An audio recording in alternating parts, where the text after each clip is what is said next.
Praise the Lord, everyone. I am very happy to be here in Word of Grace Ministry. இன்னைக்கு 5th Friday நம்ம வந்திருக்கோம். உண்மையாகவே பெரிய விஷயங்க. அப்பா இது 5வது வாரத்தில் வந்திருக்கோம் அப்படிங்கன்னா உண்மையாகவே ஒரு அன்பிலீவபிளாக இருக்குதுல்லங்க. சில நேரங்களில் அப்படிதாங்க, எதையுமே நம்மளால் நம்பவே முடியாது. ஆனால் கர்த்தர் நம்மை வழிநடத்தி கொண்டே இருக்கிறார். அவருடைய அற்புதமான காரியங்களுக்கு அளவே இல்லைங்க. உண்மையாகவே கர்த்தர் நம்முடைய வாழ்க்கையில் பெரிய அற்புதங்களை செய்கிறாரு. எங்களால் பார்த்தீங்கன்னா இந்த டைமிங் சரியாகவே ஃபாலோ பண்ணிக்க முடியல. நிஜமாகவே இந்த டைம்லேருந்து டேஸில் கண்டிப்பாக வீடியோ போட்டுறோம். மாறி மாறி நாங்கள் போட்டிருக்கோம். த மெயின் ரீசன் இஸ் எங்களுக்கு சுத்தமாக டைம் இல்லை. இன்னைக்கு கூட கண்டிப்பாக சர்ச்சுக்கு போயிட்டு வந்துட்டு அட்டன் பண்ணிவிட்டு நிறைய பிஸி ஷெடியூலில் ஒரு மாதிரி இருக்குது டைம்லாம் பார்த்தா. ஆனாலும் கர்த்தர் ரொம்ப நல்லவருங்க. கர்த்தர் நல்லவர். அவருடைய கிருபை என்றும் உள்ளது. உண்மையாகவே ஒவ்வொரு நாளும் ஒவ்வொரு நேரங்களும் கர்த்தருடைய நாமத்தை நம்மளால் ரொம்ப தெளிவாகவே அறிஞ்சிக்க முடியுங்க.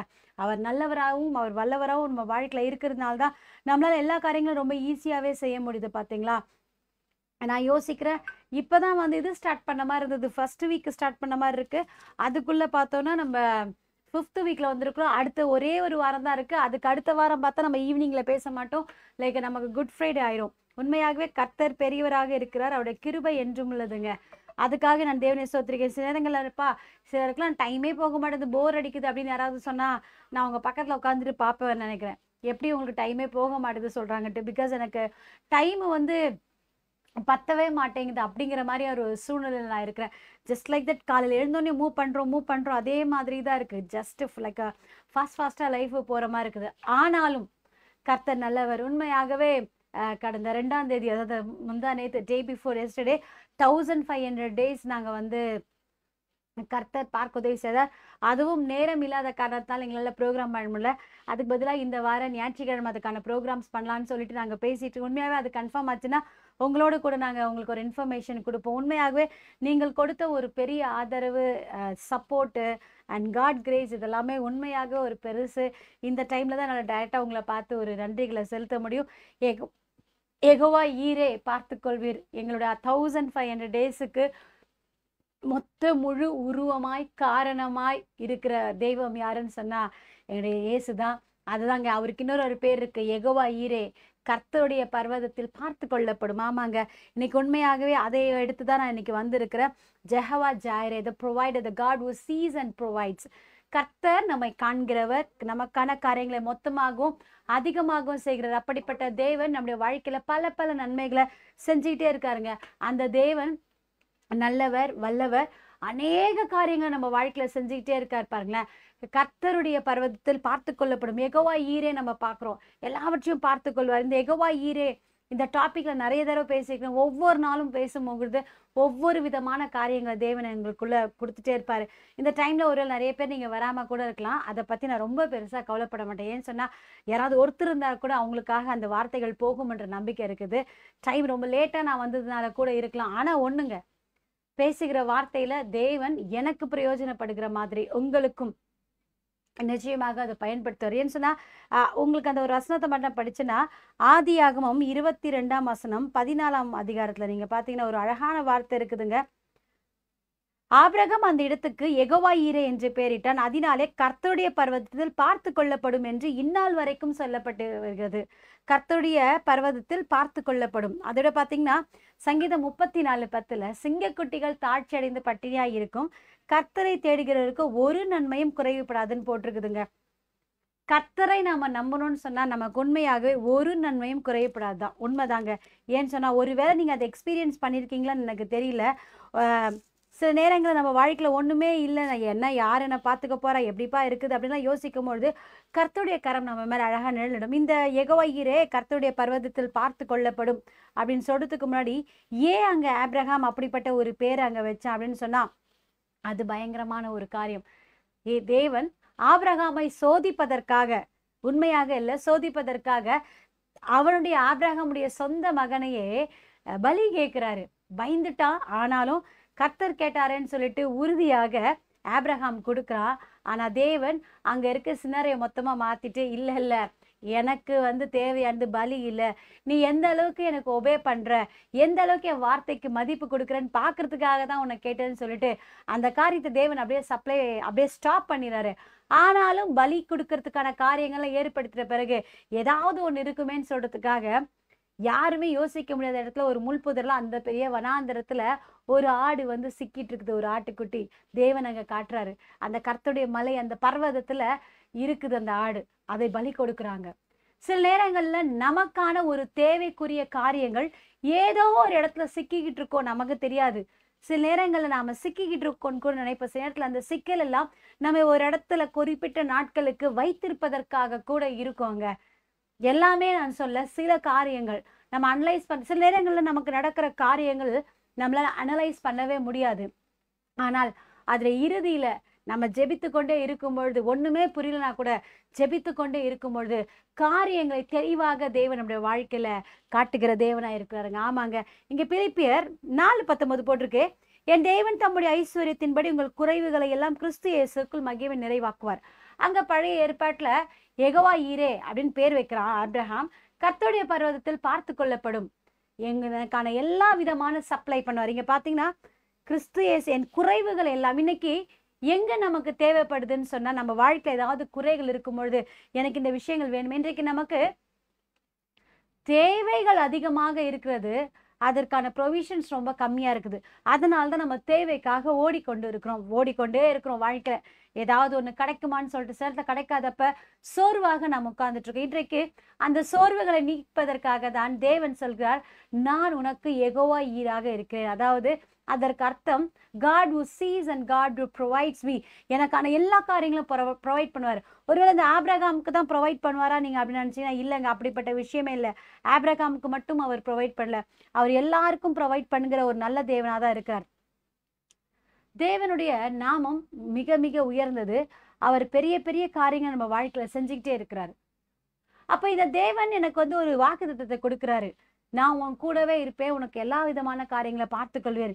ஆபிரகாம்ல இருந்து அந்த தேவன் பார்த்து கொள்கிற காரியங்கள் ப்ரொவைட் பண்ணுவார். எங்கேயாவது தேவைகள் இருக்கும் பொழுது தேவன் ப்ரொவைட் பண்ணிட்டே இருக்காரு. அந்த வசனம் நீங்க பாத்தீங்கன்னா, எலியா அவனுக்கு பஞ்ச நேரத்துல தேவன் காகங்களை கொண்டு போஷிக்கிறார். பஞ்சம், பயங்கரமான பஞ்சம். ஆனா அந்த எலியாவிற்கு மட்டும் காகங்கள் மூலமாக உணவு வருது. இன்னும் அப்படியே ஒரு வடி மேல போயிட்டு எலியாவை தேவன் ஒரு இடத்துக்கு அட்ரஸ் கொடுத்து அனுப்புறார். அங்க போ, உனக்கான ப்ரொவிஷன் கொடுக்கறதுக்கு உனக்கு நான் ஆளை ஏற்படுத்திட்டேன். ஆனா அங்க நடக்கிறது என்னன்னா, அந்த ஏழை விதவைக்கு மட்டுமல்ல, எலியாவுக்கும் அந்த வீட்டுல இருக்க அந்த குழந்தைக்கும், 3 பேருக்கும் சேர்த்து தானே ஒரு மொத்த ப்ரொவிஷனையும் தேவன் அங்க ரெடி பண்றார். சில நேரங்கள்ல நமக்கு எதுவுமே இல்லை, நம்ம வேஸ்ட்டு, நமக்கான தேவைகள் ரொம்ப கொஞ்சமா இருக்கு, நான் என்ன பண்ண போறேன் அப்படின்னு நம்ம யோசிக்கும் போதெல்லாம் தேவன் அதிகமான காரியங்கள் நமக்கு கொடுக்கறதுக்கு ரெடியா இருக்கார். ஒரு நம்ம யோசிக்கலாம், இந்த ப்ரொவிஷன்ஸ் எப்படி கிடைக்க போகுது. சிலருக்கு உண்மையாகவே குடும்பத்தை ரன் பண்றதுக்கு ரொம்ப கஷ்டமா இருக்கும். இந்த சேலரி ரொம்ப கம்மியா தானே இருக்கு, நான் என்ன பண்ண போறேன்னு சொன்னா, உண்மையாக உங்களை மொத்த காரியங்களையும் தேவனிடத்தில் கொடுக்கும் பொழுது அவர் மொத்தமாக பார்த்து நமக்கு பாதுகாப்பு மட்டுமல்ல பராமரிப்பும் கொடுக்கிற தேவனா இருக்கிறாருங்க. ஆமாங்க, அதே போல நீங்க பாத்தீங்கன்னா யோவான் 6:5-14 வரைக்கும் பாத்தீங்கன்னா 5000 பேருக்கு மேல இருக்கிற ஆட்களுக்கு ஒரு மிராக்குலஸா வந்து ஃபுட்டு கொடுக்குறாரு. 5 அப்பம் 2 மீன் கொடுக்குறாரு. 5000 பேர் இயேசுடைய வார்த்தைகளை கேட்கிறாங்க. இன்றைக்கு நாம எல்லாம் இயேசுவை நம்பி, அவர் கொடுக்கிற வார்த்தைகளை நம்பி, அவர் கொடுக்கிற தைரியத்துல, அவர் கொடுக்கிற எல்லா விதமான காரியம் நம்ம இருக்கும் பொழுது நம்முடைய வாழ்க்கையில் நிச்சயமாக குறைவுகள் ஏற்படும். அதே நேரத்துல அங்க 5000 பேர் உட்கார்ந்துட்டு இருக்காங்க. உணவு பற்றாக்குறையில, உணவே இல்லை. பற்றாக்குறை வேற, உணவே இல்லைங்கிறது வேற. பற்றாக்குறைனா கொஞ்சமா தான் இருக்குதுன்னு அர்த்தம். அங்க அப்படிப்பட்ட சூழ்நிலை 0% ஃபுட் ப்ரொவிஷன்ஸ்க்கு ஒரு ரீசனுமே இல்லை. ஜஸ்ட் ஒரு பாயிண்ட் லெவல்ல ஒரு ஹோப் ஒன்று இருக்குது. அவங்களுக்கு என்ன தெரியுமாங்க, ஒரு சின்ன பையன் 5 அப்பமும் 2 மீனும் அவங்க அம்மா செஞ்சு கொடுத்தத டிஃபன் பாக்ஸ்ல, அந்த காலத்துல இருக்க டிஃபன் பாக்ஸ் பாத்தீங்கன்னா ஒரு கூடையில போட்டு கொடுக்குறாங்க. அது மட்டும் தான் இருக்குது, வேற எதுவுமே கிடையாது. ஆனா சில நேரங்கள்ல ஏதாவது ஒரு ஓரத்துல ஒரு சின்ன ஹோப் இருக்கும். அந்த ஹோப்பை நம்ம கண்டுபிடிக்கதான் ரொம்ப கஷ்டமா இருக்கும். பிலிப்பியர் 4:19 என் தேவன் தம்முடைய ஐஸ்வர்யத்தின்படி உங்கள் குறைவுகள் எல்லாம் கிறிஸ்து இயேசுக்குள் மகிமையை நிறைவாக்குவார். இங்க 5000 பேருக்கு மேலான ஆட்கள் கர்த்தருடைய சமூகத்துல தான் உட்கார்ந்துட்டு இருக்காங்க. இன்னைக்கு இதை நான் திருப்பி நான் உங்களுக்கு சொல்றேன்னா, சில நேரங்கள்ல கிறிஸ்துவுக்குள்ள தானே நான் இருக்கேன், ஏசப்பா எனக்கு நல்லா தெரியுமே, நான் சர்ச்சுக்கு போறேன், எனக்கு எல்லாமே தெரியும், எனக்கு ஏன் வாழ்க்கையில குறைன்னு சொல்லாதீங்க. ஜனங்கள் 5000 பேருக்கு மேல இருக்கிறாங்க. இயேசுடைய வார்த்தையை கேட்டுட்டு அந்த நொடியில தான் அங்க இருக்கிறாங்க. அங்கேயும் குறைவுகள் ஏற்படுது. ஆனால் குறைவுகள் ஏற்பட்டாலும் முடியும் பொழுது நம்மை நிறைவாக அனுப்புற தேவன் தான் நம்ம கூட இருக்கார். வசனம் நீங்க பார்த்தவங்க ரொம்ப தெளிவா தெரியும். அங்க 5000 பேருக்கு மேலாக தேவன் போஷிக்கிறார். வெறும் 5 அப்பம் 2 மீன் ஒரே ஒரு செட்டு ஃபுட்டை வச்சு ஏகப்பட்ட செட்டு ரெடி பண்ணி கொடுத்துடுறாரு. அதை பார்க்கும் பொழுது நமக்கு எப்படி தோணுதுன்னா, தேவன் சில நேரங்கள்ல ப்ரொவிஷன்ஸ் கொடுக்கறதுல இருக்கிற சூழ்நிலைகளை வச்சு மட்டும் நமக்கு கொடுக்கிற தேவன் இல்லை. சூழ்நிலைகளே இல்லைன்னு சொன்னா கூட அதை உருவாக்கி தருவார். நான் எப்பவுமே அந்த வசனம் சொல்றேங்களா, இல்லாதவைகளை இருக்கிறவைகளுமாய் அழைக்கிற தேவனுமாய் இருக்கிறவர். இல்லவே இல்லை. Exactly that you are seeing is nothing. நீங்க பாக்குறது ஒன்றும் இல்லை. எஸ் அஃப்கோர்ஸ் உன்னுடைய கண்கள்ல நீ பாக்குற, it's very obvious, very visible, ஒன்றும் பார்க்கல, அது நீ பார்க்குற. But how God sees the things that you can't see, you can't imagine. தேவன் பார்க்கிற பார்வையில நீ எப்படி பார்க்கறன்னு கூட இமேஜின் பண்ண முடியாது. நம்ம பார்க்கறது எல்லாம் நமக்கு எதிர்க்க இருக்க கலரா இருக்க விஷயங்கள்லாம். நான் இப்ப பார்க்கும்பொழுது எனக்கு முன்னாடி என்ன இருக்குது அதுதான். பட் உங்களுடைய பார்வைக்கு என்ன இருக்குது? தேவனுடைய பார்வைக்கு beyond the thinking, beyond your thinking. நீ யோசிக்கிறதுக்கு, நீ நினைப்பதற்கு மேலாக கிரியை செய்ய வல்லவராய் இருக்கிற தேவன். அங்க எலியாவுக்கு அட்ரஸை கொடுத்து அனுப்புறாரு. காக்கா கிட்ட அட்ரஸை கொடுத்து எலியா கிட்ட போய் ஃபுட்டு கொடுங்கிறாரு. இவர்கிட்ட அட்ரஸை கொடுத்து இந்த பர்சனை போய் பாருங்கிறார். சில நேரங்களில் தேவன் நமக்கு ஒரு சிலரை அனுப்புவார், சில நேரங்களில் தேவன் நம்ம ஒரு சில இடத்துக்கு போக வைப்பார். எதுவாக இருந்தாலும் நாம் தேவன் சொல்றதை கேட்டுட்டு நம்ம உட்கார்ந்துட்டு இருந்தோம்னு சொன்னா நமக்கான காரியங்கள் நம்மை வந்து சேரும். இதுதான் கான்செப்ட். யெகோவா ஈரே கர்த்தருடைய பர்வதத்தில் பார்த்து கொள்ளப்படும். when the presence of God, there will be a lot of provisions. When you are seated at the presence of God, the provisions will be provided by him. தேவனால் நிச்சயமாக எல்லாம் ப்ரொவைட் பண்ணிடுவாரா? ஆப்வியஸா அவரால் கொடுக்க முடியும் நமக்கு பல விஷயங்கள்ங்க. ஆபிரகாமுக்கு கொடுக்குறாரு, உன் சந்ததியை நான் ஆசீர்வதிப்பேங்கிறாரு. அடுத்த ஒரு வாரிசு ஆபிரகாமுடைய பையன் ஈசாக்கு எகிப்து நாட்டுல பஞ்சம் மேற்கொண்டு இருக்கும் பொழுது விதை விதைக்கிறான். ஈசாக்கு விதை விதைத்தான். கர்த்தர் 100 மடங்கு ஆசீர்வதித்தார். ஒரு ப்ராடக்ட், ஒரு விதை வச்சா 100% விளையுது, க்ரோத் பண்றதா ரொம்ப சாதாரண விஷயம்தான். அதை பெருமையா சொல்லிக்கிறது ஒன்றும் இல்லை. பட் எந்த டைம்ல அவன் விதை விதைச்சான், நாடு முழுக்க பஞ்சமா இருக்குது, ட்ரை லேண்ட் ஆகுது, வானம் பார்த்த பூமியா இருக்குதுலாம் சொல்லுவாங்க இல்லையா? ஸோ அந்த அளவுக்கு ட்ரையா இருக்குது. ஆனாலும் ஈசாக்கு விதை விதைச்சு அதற்கான கொஞ்சம் தண்ணியை அதுக்கு பாய்ச்சும் பொழுது 100% ஒரு ப்ரொவிஷன்ஸ் எடுக்கிறான்னு சொன்னா, அங்கே கர்த்தருடைய பர்வதத்தில் பார்த்து கொள்ளப்படும் என்று ஆபிரகாம் சொல்லி தேவனுடைய நாமத்தை என்றைக்கு முத்தரித்து சொன்னானோ அந்த நாள்ல இருந்து அது அப்படியே ஃபாலோ ஆகுது. நாம எல்லாம் கிறிஸ்தவர்களாக நீங்களா இருப்பீங்கன்னு சொன்னா நமக்கெல்லாம் ஒரு பேர் உண்டு, ஆவிக்குரிய கிறிஸ்தவர்கள், ஆவிக்குரிய இஸ்ரவேலர்கள்னு சொல்லுவாங்க. ஆவிக்குரிய இஸ்ரவேலர்கள் என்பதை நீங்க உணர்ந்து கொண்டீங்கன்னு சொன்னா, நம்முடைய இஸ்ரவேலுடைய விசுவாசத்தை தகப்பன் ஆபிரகாம் தான். அந்த ஆபிரகாமுக்கு தேவன் ஒரு வாக்குத்தத்தத்தை கொடுக்கிறார். ஆபிரகாமுக்கு வாக்குத்தத்தம் கொடுக்கலன்னா கூடங்க உங்களுக்கும் எங்களுக்கும் தேவன் ஒரு வாக்குத்தத்தம் கொடுத்திருந்தாருன்னு சொன்னா அதை நம்ம ஃபாலோ பண்ணலாம். இது ஏன் ஆபிரகாமின் தேவன், யாக்கோபின் தேவன், ஈசாக்கின் தேவன் அப்படின்னு சொல்றாங்க தெரியுமா? இவங்க எல்லாம் வாழ்ந்தாங்க.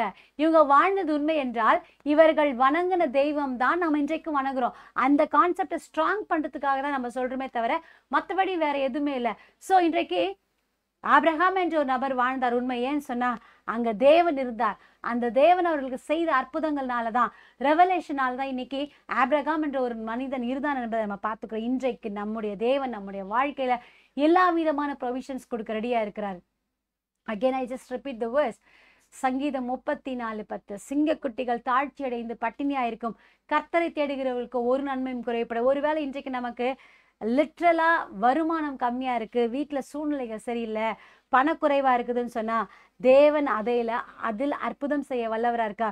ஒரு நம்முடைய வாழ்க்கையில மனக்கவலைகள், சில விஷயங்கள் குறைஞ்சிருக்கு, நிம்மதி குறைஞ்சிருக்கு, நிறைய காரியங்கள் சந்தோஷம் குறைஞ்சிருக்குது, மகிழ்ச்சி குறைஞ்சிருக்குதுன்னு சொன்னா அப்படிப்பட்ட காரியங்களை நிறைவாய் கொடுப்பதற்கு தேவன் தயாராக இருக்கிறார். ஒரே ஒரு விஷயம் தாங்க நீங்க பண்ணோம். இன்றைக்கு தேவன் எந்த அளவுக்கு என்னுடைய வாழ்க்கை உதவி செய்ய போறாரு, யெகோவா ஈரா இருக்கிற தேவன் எனக்கு எந்த அளவுக்கு உதவி செய்வார்னு சொல்லிட்டு நீங்க யோசிக்கும் பொழுது நிச்சயமாக தேவன் உங்களோட வாழ்க்கையில பல நன்மைகள் செய்ய தயாரா இருக்காருங்க.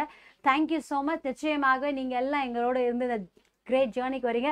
இன்னும் ஒரு வாரம் தான் நீங்க வாங்க. அதுக்கப்புறம் நம்ம குட் ஃப்ரைடே அண்ட் ஈஸ்டருக்கு முடிப்போம். கர்த்தர் பெரிய காரியங்களை செய்வார். Amen. Thank you so much. Have a very good day.